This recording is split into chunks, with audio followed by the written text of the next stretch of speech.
શું તમારે પણ કૈલાસ યાત્રાએ જવું છે તો ઊભા રહો, ગુજરાત સરકાર તમને આપશે પૂરા 50,000। જી હા, ગુજરાતના શ્રદ્ધાળુઓની આ ભક્તિમય સફરને સરળ બનાવવા માટે ગુજરાત સરકારના ઉદ્યોગ અને ખાણ વિભાગ દ્વારા કૈલાસ માનસરોવર યાત્રા સહાય યોજના અમલમાં મૂકવામાં આવી છે। 2001 થી ચાલતી આ યોજનામાં જૂન 2023માં સૌથી મોટો વધારો થયો। પહેલા જે સહાય 23,000 હતી તે સીધી 50,000 કરાઈ। તો આજે આ વિષય પર વધુ જાણવાની કોશિશ કરીશું કે કોને કોને આ સહાય મળી શકે છે અને કયા દસ્તાવેજોની તેમાં જરૂર પડશે। તો વિડીયોને એન્ડ સુધી જરૂરથી જોજો।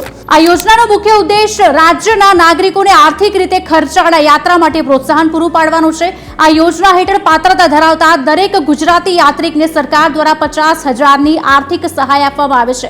ખાસ વાત એ છે કે આ રકમ કોઈ મધ્યસ્થી વગર સીધી જ ડાયરેક્ટ બેનિફિટ ટ્રાન્સફર એટલે કે ડીબીટી દ્વારા અરજદારના બેંક ખાતામાં જમા કરવામાં આવે છે।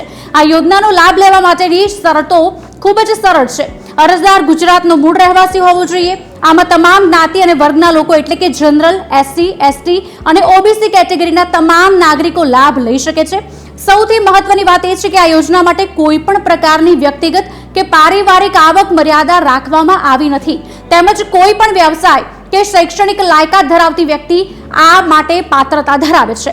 અરજી કરતી વખતે તમારે કેટલાક જરૂરી દસ્તાવેજો તૈયાર રાખવા પડશે, જેમાં આધાર કાર્ડ, પાસપોર્ટ સાઇઝનો ફોટો, પાસપોર્ટની સ્વપ્રમાણિત નકલ જે યાત્રા માટે અનિવાર્ય છે, બેંક પાસબુક અથવા તો રદ કરેલું ચેક જે સહાયની રકમ જમા મેળવવા માટે જરૂરી છે, અને યાત્રા પૂર્ણ કર્યાનું પ્રમાણપત્ર અથવા તેનો સત્તાવાર પુરાવો સામેલ છે। અરજી કરવાની પ્રક્રિયા સંપૂર્ણપણે ઓનલાઈન અને નિઃશુલ્ક છે। અરજદારે ગુજરાત પવિત્ર યાત્રાધામ વિકાસ બોર્ડની સ્ક્રીન પર આપેલી સત્તાવાર વેબસાઇટ પર જવાનું રહેશે। ત્યારબાદ વેબસાઇટ પર કૈલાશ માનસરોવર યાત્રા એપ્લિકેશન લિંક પર ક્લિક કરીને ઓનલાઈન ફોર્મ ભરવાનું રહેશે। વધુ માહિતી માટે તમે વેબસાઇટ imd.gujarat.gov.in ની મુલાકાત પણ લઈ શકો છો।